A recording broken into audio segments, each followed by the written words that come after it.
Welcome to Damsels in Dialogue, a podcast dedicated to female protagonists in fiction, film, and the stage. Co-hosted by Katie Zutter and India Marie Paul. For our fourth season, we take a deep dive into the leading ladies of the Golden Age musicals and discuss just how well these Hollywood and Broadway characters have aged. This is the second of 2 episodes discussing Rodgers and Hammerstein's final collaboration, The Sound of Music. Join us as we go to the hills and try to solve a problem like Maria. Welcome, everyone. Welcome To I almost sang After Hours, but it's not right. No. It's part 2. The Sound of Music. Yes, where we get to talk about the problem of Maria in this musical. I'm so glad we left her by herself. Yes. When we were trying to decide how to orchestrate this monster, if you will. Because not only does this have the most articles about the movie and all that kind of stuff. Like, so this has more than any other thing we've researched. But also, it was originated by stories, originated by a real existing person with a real family that did most of these things. Not all of them, but most of them. Yeah. So, like, this is a lot. There's a lot to dive into. Yes. So, I'm glad we put her by herself. Yes. And welcome to Maria. She was the writer of the 5 books about this family. That this one is the musical specifically taken, I think I wrote it down. The story of the Trapp family singers. So it's inspired by the first of her 5 books about the family. And it was a play first. It was originally, they were going to base it on the book. It was a play. Mary Martin was already going to be Maria. She was famous by now. Her husband was a producer of this project. They hired their playwrights. And then they were going to use the original music from the Trapp family singers in the play. So it was going to be a play with music. Ooh, yes. I did not catch that. That is really cool. So that's how it started. But then Mary Martin was like, she's already been Peter Pan by this point. So she's like a Broadway star. She's great. She was like, I think we need some songs that are specifically for this play. Because they weren't quite vibing right. They just weren't like, the repertoire wasn't exactly what they wanted for like dramatic reasons in the Well, the play. And two, it's got to be totally different than what Broadway style music is. Exactly. Although I will say, to make one comment about this, for them to have an array of music that has already been made popular, even though it was not that long before, though, only a couple decades. No, yeah. Like, people would still recognize that potentially. And to choose no is very interesting to me, only because almost all of the musicals we have talked about thus far, almost all of the musicals, were like jukebox style. We've already made them. We put them together from popular singers. So that's kind of funny that they actively chose to go against that like semi-norm of the Golden Age. Yeah, I thought it was cool that the fact that it was a play first. Now I love that Mary Martin was like already in it. Like she was like it's Oh my gosh, my voice just like stopped working. Been there, done that. Yes, like she's ready for it. To say. She was always Maria. That's the end of that story. She's always Maria. So they brought the librettist Howard Lindsay and Russell Crouse on. So they were going to use the real songs. And then Mary Martin's like, I think we need to bring on a couple like new ones. So she asked Richard Rodgers and Oscar Hammerstein II to write a song for her character. And then they were concerned that the original song wouldn't mix well with the folk music. So it was suggested that Rodgers and Hammerstein just write a whole new score. Do the whole thing. Just do the whole thing for us. A whole score. So they did. Already very accomplished human beings. Yes. So they this was their last musical together. Oscar Hammerstein had already been diagnosed with cancer when they begun working on the new musical. And actually the song Edelweiss was the last song that he wrote before he passed. That's so sad. And he saw I believe he saw the Broadway musical premiere because he died in 1960, but he never saw the movie. Okay. Yeah, he wouldn't have made it to the movie. Wow. So that's kind of the origin of the Broadway musical. There's not a lot of information about Mary Martin's control of it or not. Obviously, her opinion mattered because she was like, "Oh yeah, here's a song for me." Her husband was producing it. Like now it's a musical. Like right. But there isn't a whole bunch of information that I found. I don't know if you found anything about Mary Martin's version. Not really, because what I focused a little more on is Maria. Yes. And what her impact was on it. Yes, tell me. And it was interesting to me because I could find more of her involvement with the movie than I could with the musical. Same. Like a lot, like she's in the movie. I know, isn't that so cool? Like as a cameo, which is so cool. As they're singing I Have Confidence in Sunshine, I Have Confidence in Rain. Like that whole bit as she's running down to meet the Von Trapps, like she's there with one of the original kids and then one of her daughters with Captain Daddy Trapp. With Daddy Von Trapp. It's back. Live with it. So like I think that's really beautiful. But obviously they brought her in a lot more for that because even years after, Julie Andrews and her were friends and they came back a few times to do things. Yeah.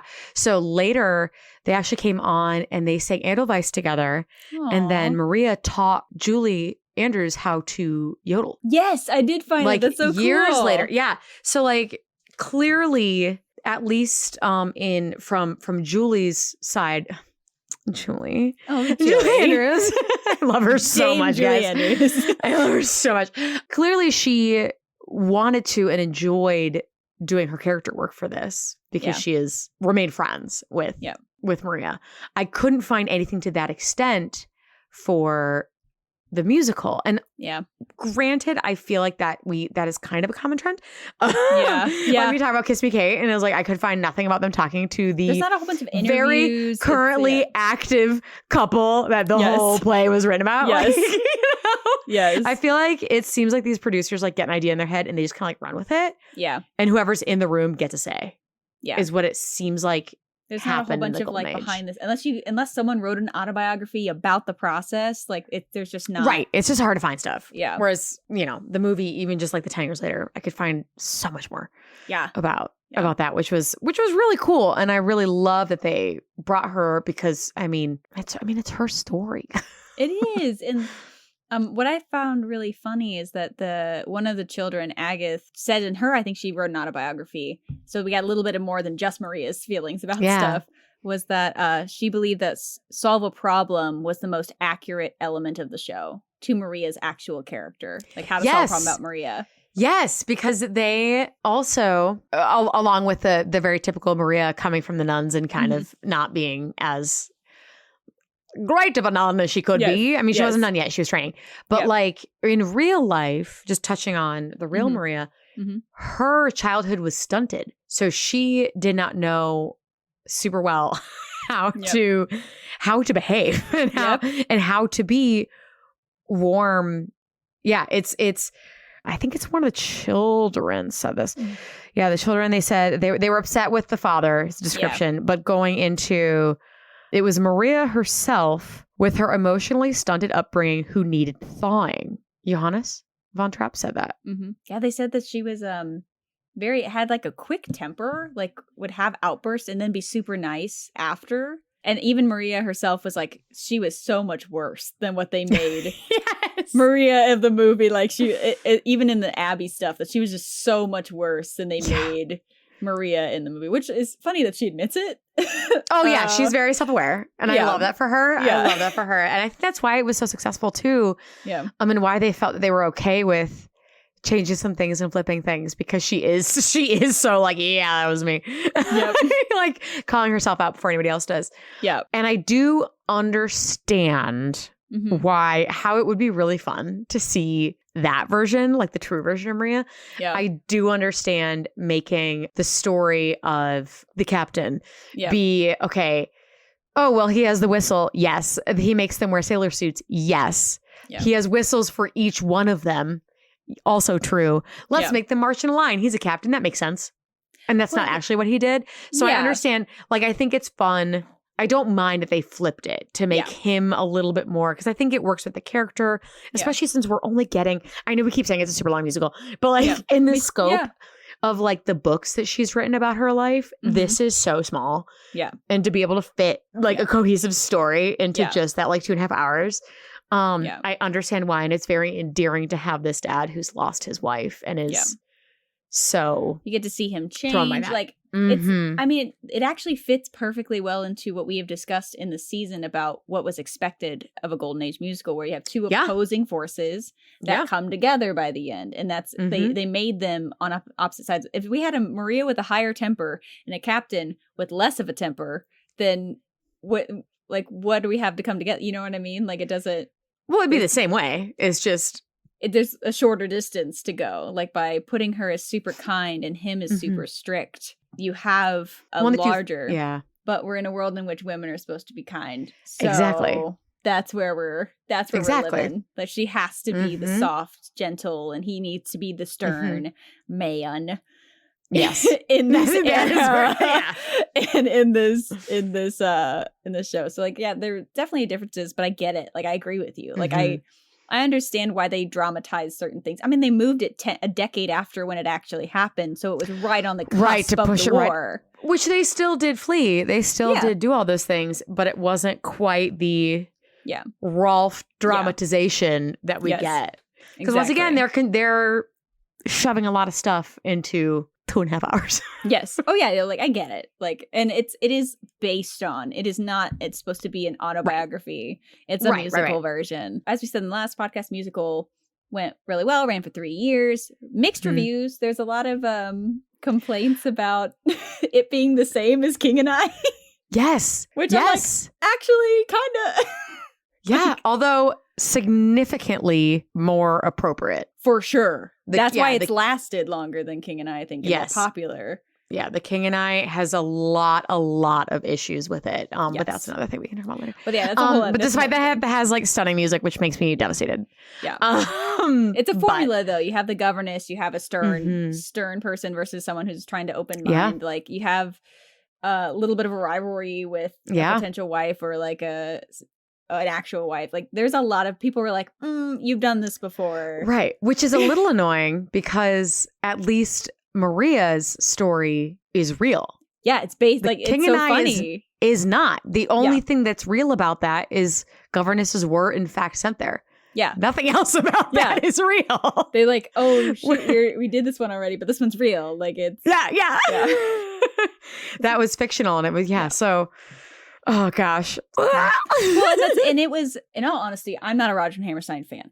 I never have been. Yeah. I respect what they did for the musical history, and like, I have no problem with anyone else liking them because I get it. Yeah. But what they lean into a lot of sentimentality, which is totally fine, and what people need sometimes. I get it. Which is why they ruled the Golden Age era. They did. They really did. And I think it is that, like, leaning into a little bit of that maybe my cynicism just comes out. It's just not for me. But Julie Andrews, even when she took on the role, like, her and Christopher Plummer and the screenwriter like worked to kind of strip away a little bit of that like sentimentality out of the movie, which is why I think the movie has actually gained more popularity, because there were like the characters were more than just kind of like, she wasn't more than just sweet, you know, like, and I think the original comes off far more just like kind person. Like, it feels and Julie Andrews might have just because she is good. Like, she's phenomenal. And that's another thing. I think that's similar. She has similar star power to, in a very different way, to Marilyn Monroe. Like, why Gentlemen for Blondes? I even said that to my husband was like, oh, what were you filming like the last time? I'm like, oh, Gentlemen for Blondes. And he's like, oh, I don't know that. And then I sang Diamonds Are a Girl's Best Friend. He's like, oh, I know that. Yeah. Marilyn Monroe sings that. I'm like, yeah. Yes. She's in the movie. Yes. So you know what I mean? Like, I feel like Julie Andrews is part of the reason that movie has made it so far. And obviously the care that they took into that. You can tell the musical, still well done, still well written. I mean, it's pushing a lot of boundaries, especially, I mean, when you think about it, a lot of people going to the show saw World War II happen. Yep. Are still recovering from World War II. Yep. Like, that was ballsy. Fun night at the theater. Oh, wait, the Nazis are here. Yeah. Like, that is so ballsy to do that so quickly. Yeah. After, when people are still feeling the effects of the war, you know? Yeah. So I'm props to them for doing that. Yeah. But I feel like it has a little bit of that golden golden age stench of it being but it's still the fun night at the theater. Yes. Which, yeah, it does. When you take it away, it truly is a problem. Like Maria, you see her flaws as well. Yep. You see, like, she's very well-meaning, but I love, like all over the place. I love the song, How Do You Solve a Problem Like Maria? Because, like, who hasn't, like, when you have a troubled friend or, like, know someone who, like, doesn't quite have their life together, and oh my God, how relatable to have a group of people be like, what are we gonna do about this? Like, my mom walked down the aisle at her wedding to How to Solve a Problem. To How to Solve a Problem with Maria. It was the orchestral version. Oh, where you know how it plays later when they're like rushing to get married real quick. Yeah, it's that. It was either the processional or the recessional. She couldn't remember. Which my mom, as a very short side note, was thin, blonde, blue-eyed, but would come home with like snakes in her pockets because she found some animals that she wanted to keep as pets. I love to the that mortification so of my grandmother. I love that so much. So it made sense. Yeah, that makes perfect sense. I love that. And what a great introduction. Like, as we move into this movie, like, yeah, it's perfect. It's a perfect setup of her character. It's so great. You've just seen her like free and the real Maria did like have time spent in the hills. Like that's really, it comes from her history there. Julie Andrews is just so good. But she actually almost turned down the role of Maria because it was so close to Mary Poppins. Yep. Which she had just got done filming. Yep. So can you imagine if they hadn't convinced her to like? Oh my gosh, I don't think it would have been as good, or I agree. It wouldn't have been as well loved today. Like I don't think people would know it as well. Because she's such an icon, and just her running down the streets when she gets this chance, and that's what's really sweet at the beginning of the movie, where clearly she's frustrating everyone, but it's still endearing. It's still endearing. Still loves her. They're still trying to figure it out. Yeah. They're all frustrated with her, but it's endearing. And her getting this opportunity with the the confidence song. Yeah, which is I love that one too. Yeah, really, really well. It's really, really well done. She does it super, super well. And you see the insecurities. Because at the beginning of the movie, I like that part of the movie a lot, because you get to see a little bit more. Because like you said, in the original musical, she's very fluffy and she doesn't have... Yeah. I mean, like, there's a problem, but like, what is the problem really? Yeah. But here, even her second guessing herself and questioning herself and like, am I good enough to do this? Maybe not. Maybe I should go back. It's great. No, I got this. Yeah. Like, she goes through so many emotions during that song to get there. And I love that, because now you've had people talk about her, and then you have her talking about herself, and you know who she is. You know who she is exactly. Yep. This young, well-meaning, can't figure out where she's going in life, but thinks she knows where she's going. It's young woman.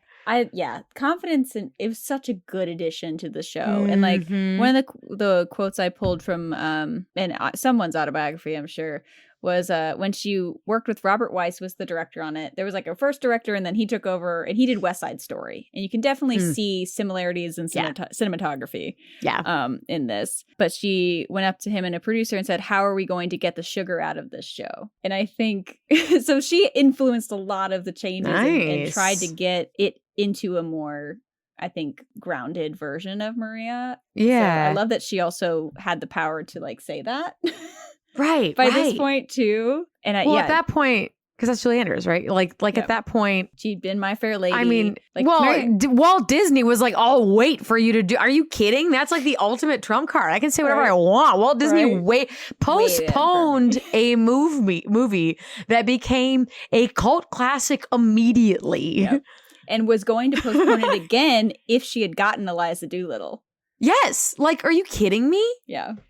No, she can say whatever she wants. Yes, she Dame can. Julie Andrews. Do what you want. Do what you want. Yeah, I just love it. But yes, so Confidence in Me, great addition. I think it added that element of her I Want song in a weird way. Yeah.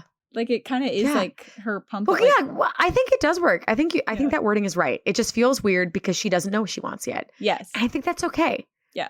But she's going to do her best. She's going to do it. She's going to try. Yep. Maybe, hopefully do well, maybe.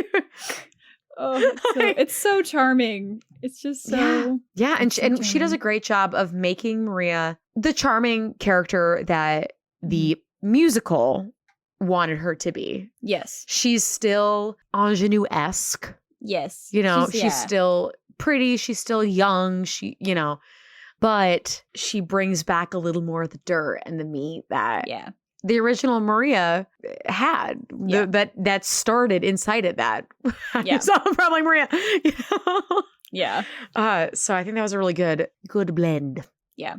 I agree. I have a fun fact about the iconic pixie cut. Ooh, tell me all about it. She looks so good in that. I'm so jealous. So good. And it's iconic. Like the trademark. And it became her trademark look. That short hair. Yes. So she was Dame Julie Andrews was set to film The Sound of Music with her hair was kind of longish and was like a natural brown. And they attempted to give her golden highlights and it left her with like a bright orange mop. And as damage control, it resulted in the strawberry blondie pixie cut that she sports in the film and then becomes her trademark look. I love it. Because some bad highlights gone wrong ended up with... I love it though. Because it works so well for her character. And it's so funny because like you see, there's multiple times in the movie where her hair gets like messed up. Yep. And it's so easy for her to push it back. Like it felt like a conscious choice of, I don't care about spending my mornings doing my hair up real pretty. Yeah. When it could just be like this. And I can just brush it with my hand. It felt very like, I'm not material. Because Maria isn't. Like she, not at all. The only dress she has is the one that came in that someone didn't want anymore. Right. It's very, she's very relaxed in a great way about that. Something that they did switch that isn't in the musical or the movie. Mm-hmm. Maria did not bring music back to the family. Not that she didn't like music. That was not ever a question. But it was still a thing that the parents taught the kids music. They learned instruments, all of that. But who brought music back to them was Father Franz Wassner, who recognized their musical talent after hearing them sing. Mm-hmm. He became the family's music director. That's right. Yes. Actually, and he is the one who made them the Von Trapp family singers. And this was during the Great Depression. In the 30s. Is when he did that and that caused them to be that and go around their way. So that's kind of cool that he did that, but he was cut from movies. Understand why they gave it to Maria. I think Maria was a good choice to give it to because it does that romantic, like brings them together. Music becomes the metaphor of like coming in and bringing life back. Like right. So I don't mind that change at all, but want to give Father Franz Wassner that respect ode. Well but done. that was kind of, I was surprised about that, but not in a bad way. And I don't mind that a woman was given that job. Yeah, so, like it makes sense. Like adding a whole other character into the middle, like it meant like there's already so many plots happening, so many plots and so many characters. Like I do appreciate that they name all of the sisters. Appreciate that they all have names. That's great.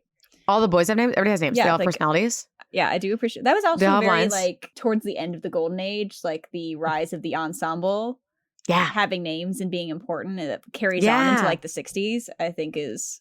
Which I love that concept. Yeah, I think that's great. Also, Maria was the original Maria was only sent to come educate the one sickly child. Yes.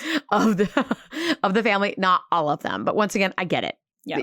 It's much more dramatic if it's not, the oldest one can't go, or the second oldest one can't go to school because she's ill. Yeah. It's they're driving away the governesses to get dad to come home. That's way more dramatic and romantic. Yeah, it's way more like, and then they're all a team, you know, like against her, and then they get to love her. Like it makes sense. I get it. Totally I think it's kind of fun for Maria's story in the musical, and then thus in the movie as well, that she grows to love the kids almost in the way of a child.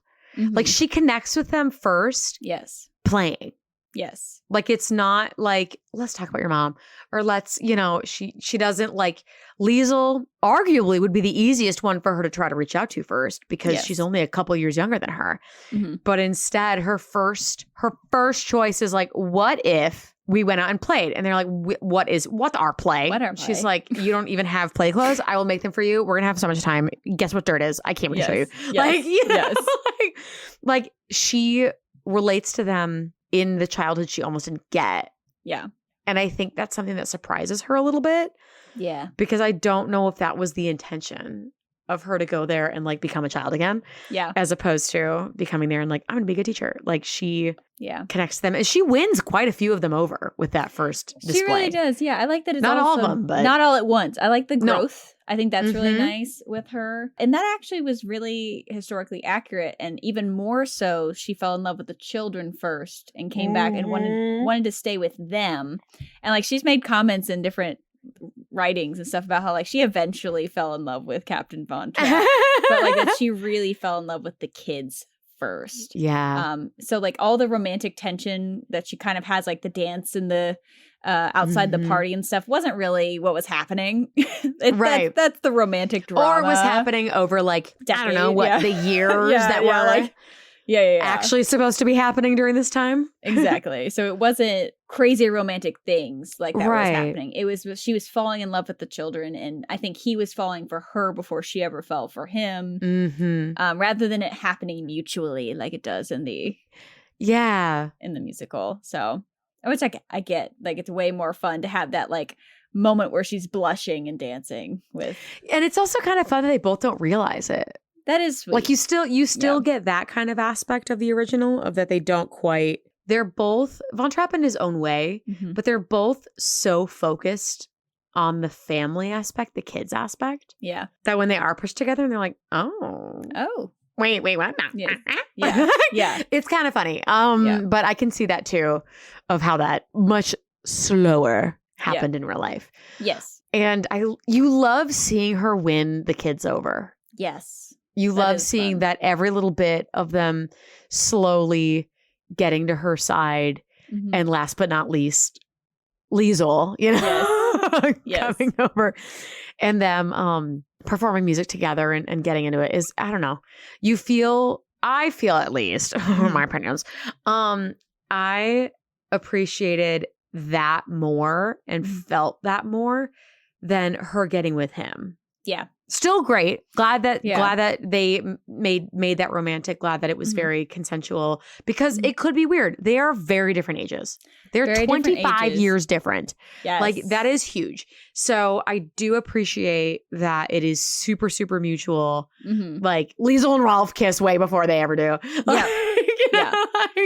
So it's very mutual. It's very consensual. Yeah. But I don't know. It's much more satisfying to see her win over the kids. It is. And that's like, I like the focus. I honestly wish it was even more focused on that. I don't know. It just, it does feel a little icky with him being so much older. And I think they play it decently where you don't feel the age gap as much. Maybe he just looks a lot younger for like, he looks good for like a 50-year-old. I think what helps it is that she's not a child. Like she's in her 20s. Yes. That's what makes it not like icky. If that makes sense.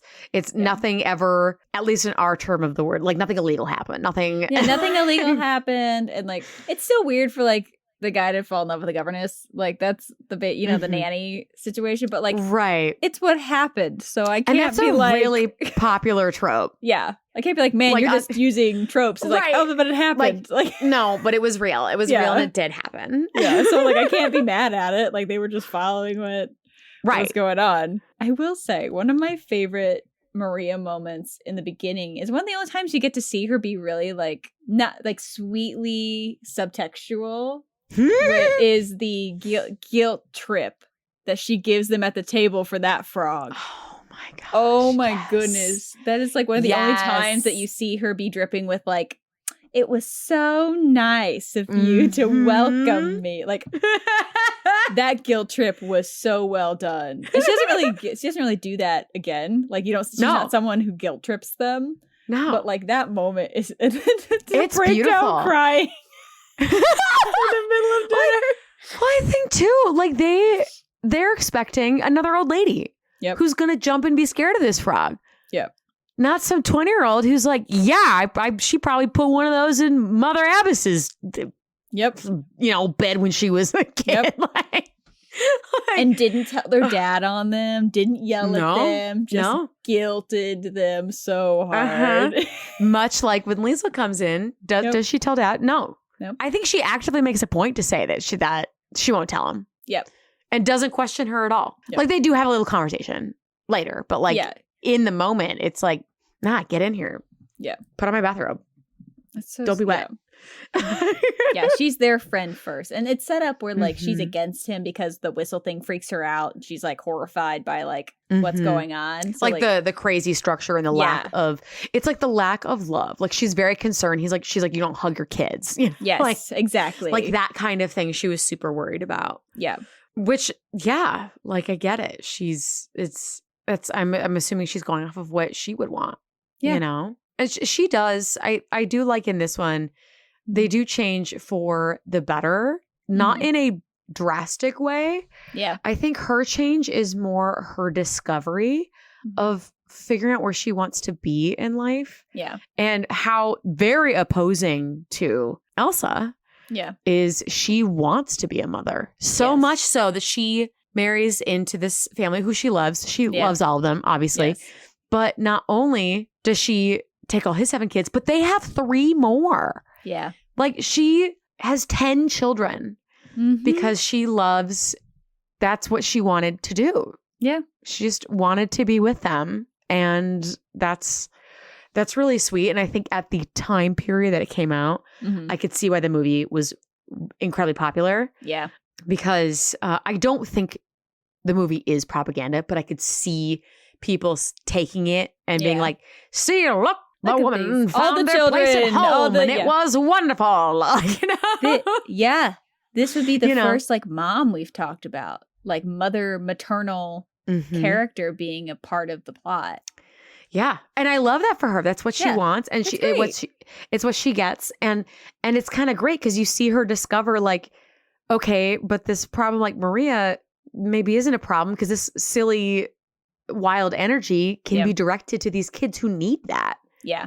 So she can still be that, but it has a focus now. Yeah. You know? So I don't think the intention was there at all, but I could see that being part of why the movie went so well, especially it coming out in like the 60s.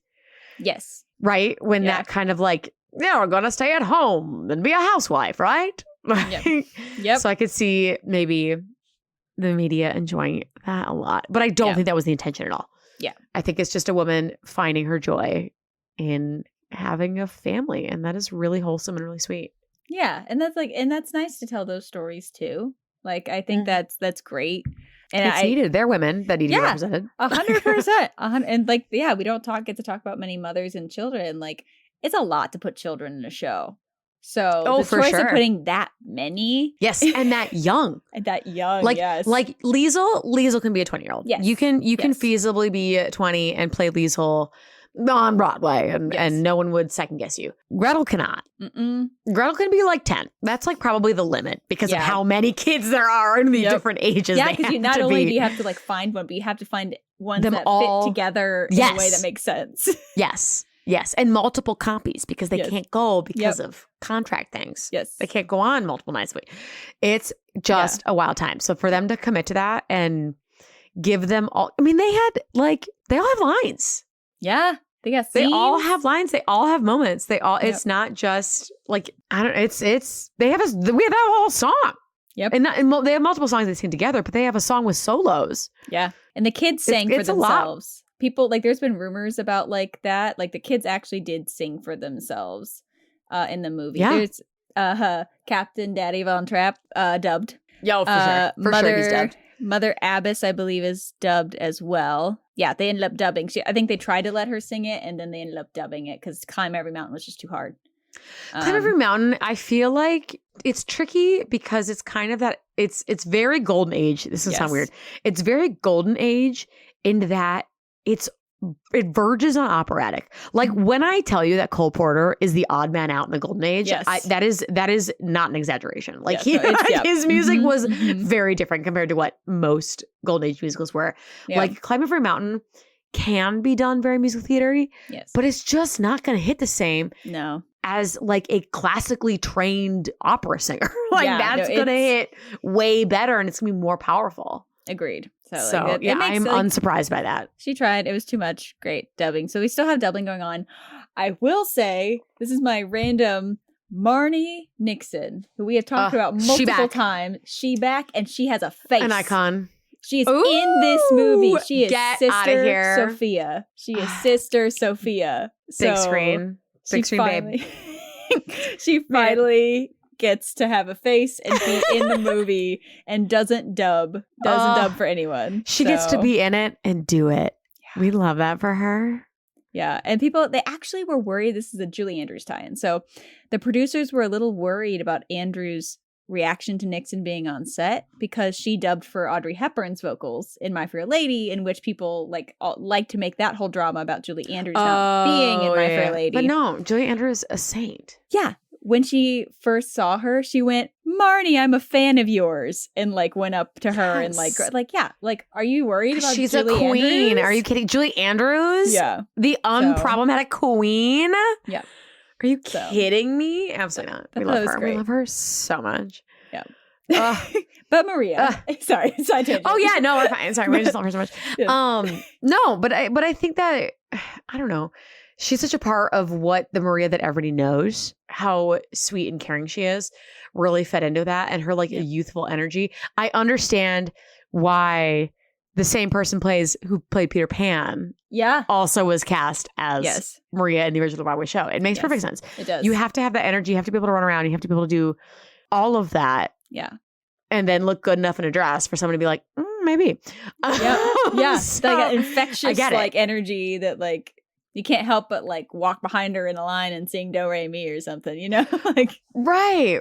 It's just it's really fun. Yeah. I think she's a very endearing character and very relatable. And I think one of the reasons that her and Liesl had such conflict, and it took her the longest to get Liesl over. Yeah. And we talked about why on Liesl's side, but on her side, they're in the same boat, but different ages. Yeah. Maria's on the cusp of getting out of the real world to figure out what she wants to do. Yeah. Be a nun. She's here to be Miss Governance job. What is she doing? Yeah. And Liesl, am I a child? Am I adult? It's those are two precipices that these women are on. Yeah. And it's hard to be able to see the other person when you're standing on the edge of the cliff too, you know? And one of the things I think is really relatable about Maria too is that she wants so badly, she thinks she wants to be a nun. Yes. In it. And she thinks that anything outside of what her original plan was makes her bad, makes her not correct. And when Mother Abbess leads her to understand that it's okay if this is not what your calling is, and for her dream to change, is hard for people to do. If she's worked very hard to be something she believes she should be, and then gets hit in the face with maybe I'm changing my entire life's view. That's a lot. That's a lot, man. She goes from I will never be married. I will stay in this castle by myself, nunnery with all these women and do this for the rest of my life, to I'm going to be a mom with a husband and 7 children. So that's a huge life shift and a new dream shift. Yeah. That I think is in a great way. You love that for her too. Yeah. In a different way from... So this is a way big throwback, love it. But just to throw some shade at Ginny, where Ginny Weasley becomes a mom, and you're like, get it, girl. And then she just quits her, just quits. She has her first child. And I was like, I'm never going back to Quidditch ever again. Yep. Are you kidding me? Yep. That is the biggest lie you've ever told me. Yes. Miss Woman who should not be named. Yes. Miss Turf. That's such, you just didn't, you almost, it's there's no way. There's no way. I don't even like that you have kids. That's frustrating. Yeah. I should like that you have kids. I should enjoy that you are working mom. That's something that Harry would want and that you would want. That's so frustrating that this is making me not like that. Where on the very opposite end of the spectrum, this woman who is independent and headstrong and I don't need anybody, actually falling in love and wanting all these children, and then we know later has more. You love that for her. Yeah. Because it's her discovering herself. It doesn't seem out of character. It doesn't seem left field. Yeah. It feels very like she should have, that if she had let herself believe she could, that this was what she would have done from the beginning. Yes. Like that it's for sure. so like it's that moment that things click into the right place for her. This is what she should do. Even just getting to sing music with them and teach them. Julie Andrews learned how to play the guitar for this movie. Like get it. And her guitar did not need to be dubbed. Captain Von Trapp, Christopher Plummer's guitar needed to be dubbed, though he did try to learn how to play it. Bless. So, yeah, we'll talk about him in the after hours. Yes. And like in their relationships, I think a little overly sweet. Like how like those moments they have those like classic romantic moments where like they dance and their like faces are next to each other. Like it's I understand why they're like, let's take some sugar out of it. But like also people need that escape. So like I'm not mad about it. Like I get it. It's just doing the trope well. Yes. It's still a trope, but they're doing tropes very well. Right. So. And we don't get the book 1 of 5 to watch them fall in love. Because obviously they do fall in love. Yeah. She wouldn't have 3 more children with him and flee to America with him. You know what I mean? Yeah. Like if she didn't like him at all. Yeah. You know? So clearly they do fall in love. But, 2.5 hour musical. You gotta. Well, and you gotta have those looks and stuff to just get it going. Well, and I will say that it is important to note that Oscar Hammerstein II was usually involved in the book writing of his musicals. Nice. Like he did a lot of work with that too, and that's why a lot of the shows are considered groundbreaking. And like he does different things with storytelling.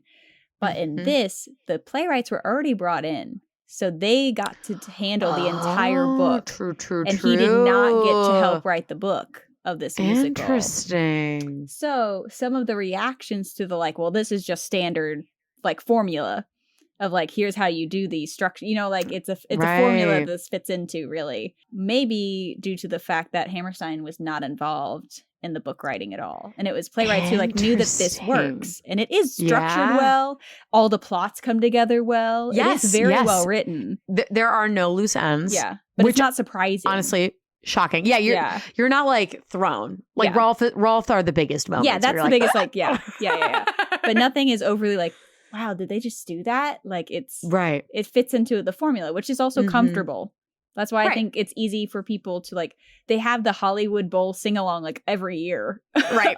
Of this, like people love it because they know what they're getting. It feels right. It's like, but I think it's interesting to note that one of the things critics brought out about it was that it was very basic and not revolutionary. And that they Oscar didn't get to help with it.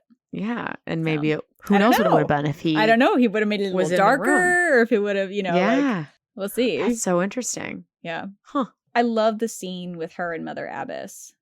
After she's come back and like Mother Abbess talks to her like, this isn't for you. Like you need to go back. Like it.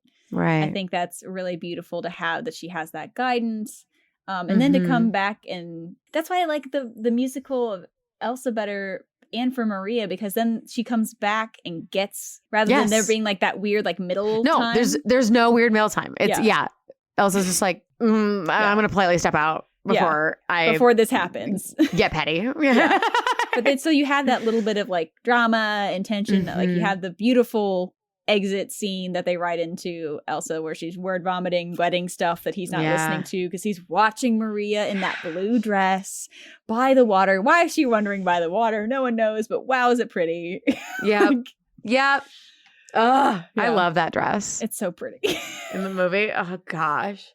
So good. And I love that Elsa points out to her in the scene where she's in her bedroom saying like you're blessed, like don't be silly, he's looking at you, or women, like cut the crap. Yeah. And she says something to her before she gets to join the party because she doesn't want Maria to join the party, but Max invites Maria to join the party. And she says something about like, well, you could wear that blue dress that he wore the other night. And that's the dress that she wears when she's by the lake. And Von Trapp sees it. I'm like, did she know? I don't know. She wore the blue dress again. I know she has like 2. Did. But here are your 2 dresses. But still. Do you think Captain Von Trapp wouldn't have splurged to get the governess some regular human clothes? Yeah, right. I bet he would if you asked. I do love that dress she comes back in is the same dress that you see when she's back in the novice that's coming in. So like she just took it because she would have given up. So that would have been the dress that's available. Like, well done, costume team. Like, well done, really good. It's so fun. No, I enjoyed it a lot. I think this one seems a little deeper and a little definitely more risky than some of the other shows that they've done. Yeah. I love that Maria is such a strong, fun character. Yeah. And very different than people we've talked about in the past. In this series, at least, this season 4. Yeah, I'm trying to think through like all the ones we've talked about so far. She's probably the kindest character that we've talked about. Like, people are nice. Outside of White Christmas. Yes. Like, those two are pretty sweeties. Yeah, they're just like very misunderstanding each other's. Yeah, there's a lot of misunderstanding, but there are like some more biting discussions with each other. Like, there's a little bit more of a biting banter, whereas like because they're sisters, though. Yes, Maria doesn't have anybody like that. She just gets to be very like, and that's why the guilt trip scene hits me, because it's a moment where she gets to not be like sugary sweet, and she isn't really sugary sweet. She's just fun. Yeah. And you could see that from her cutting up the drapes and teaching them a song and putting them on the back of a wagon and then climbing trees. Oh my gosh, he's mortified when they're all in the trees waving at him. Are you kidding me? That's so funny. And like, what a fun thing for the costumers to do too. Find some drapes. But you need enough drapes to clothe 7 children. She like destroyed property. She destroyed property to make clothes for them to get dirty in. Yes. Like, could have asked for new fabric. Oh, for sure. He has the money. Would have had it the next day. Yeah. No. Too funny. It's just, I don't know. I think she's really sweet. I think she has a lot of depth to her, and I really enjoy her as a character. And you can tell that this is definitely on the way out of the golden age. Yes, you can. But I think that was kind of cool that we picked one that was on that border. Yeah, it's nice to see. To kind of compare. Yeah, because I think we have a lot in the beginning too. So like, it's a nice way to like look at the end result of the golden age and how we've grown and how we haven't. Yes. Yes. That too. I think it's really fun. I do have one final fun fact. Ooh. It involves Queen Dame Julie Andrews. Amazing. I have a fun fact as well. Okay. Do you want to end with yours or with mine? Mine has nothing to do with the movie, but it kind of has something to do with the movie. Mine is just like a goofy thing about filming. So like, I'm happy to go first. Here, let's you finish yours and I'll tell you. It's a goofy little thing about filming. So Dame Julie Andrews couldn't stop laughing due to a powerful overhead carbon arc called a carbon arc Klieg light that, in her words, was making a raspberry sound every time she leaned in to kiss Plumber. That's so funny. So after, and then you get the giggles on set, and then you just can't stop. After more than 20 takes, the scene was altered to silhouette the two of them to hide Andrew's giggles. Oh my gosh. They had to change the lighting because she was laughing. So funny. Oh my gosh. Yep. Quit the lights at that point. Like, do the shot again. Yeah, just money. Like change your light bulbs or something. That's so funny. Oh, Julie, we love you even more now. Yes, that was mine. My utterly random fact is so the mountain that they run up at the end of the movie is a real place. Ooh. It is a real place that now you can go to and get tours of. You can take a gondola up. That's cool. To see it. And my father, my grandfather was a colonel in the military. And so he was stationed out in Europe. Mm-hmm. And my grandmother was very big on like, she had 3 boys. She was like, we need to go like do things. We're not just living on the base. We need to like get out and do stuff. So she's like, let's go to the Sound of Music Hill. That's so beautiful. Cool. Beautiful. They go to the Sound of Music Hill. It's great. Yeah. They come back down. Now this is like a very long, it is very, there are varying degrees depending on which brother you talk to. Yep. On who this happened to. It definitely wasn't Jeff. It was either my dad or Scott. It definitely wasn't Jeff. Mm-hmm. Jeff was the oldest. And the gondola ride is anywhere from 10 to 20 minutes, depending on who you ask. Mm-hmm. They got all the way back down to the gondola and was like, where's Steve? And or possibly Scott. They had left one of their 3 boys at the top of the hill that they run up of at the end of the Sound of Music. Did he get back like, were the hills alive? Like, you had plenty of time to feel it out. Like, oh, for sure. They made it. Apparently he didn't even notice. So, which is why they can't tell they're not super confident which one it was. That's an amazing thing to not be sure of. Yeah, my most random Sound of Music fun fact. Oh, that's great. That's great. I love that. Well, thank you guys so much for joining us for this 2-part Sound of Music journey. Oh, yes. And listen to our after hours all about Sound of Music. There's a lot. There's a lot of stuff. Yeah. I know we said this. That's why there's 2 episodes. Are you kidding me? So, but there's 1 after hours. So enjoy. Yes. All of it. Thank you so much for listening. And I hope you have a great day. Bye, everyone. Bye. Thank you so much for joining us for this episode of Damsels in Dialogue. Tune in next week as we jump into the zany musical adaptation of a classic fairy tale, Once Upon a Mattress. If you enjoyed what you heard today, you can help us reach even more listeners by subscribing to the podcast and leaving a rating or comment on Apple, Spotify, Google, or wherever you are listening. If you want to join us for even more discussions and opinions about the Sound of Music or any of our episodes, head over to our Patreon. There you can support the podcast and unlock an entire library of exclusive after-hour video podcasts with a new one arriving each month. You can also unlock research notes, bloopers, and more. Follow us on social media and at our website on damselsindialogue.podbean.com. Until next time, this has been Damsels in Dialogue. Have a nice day.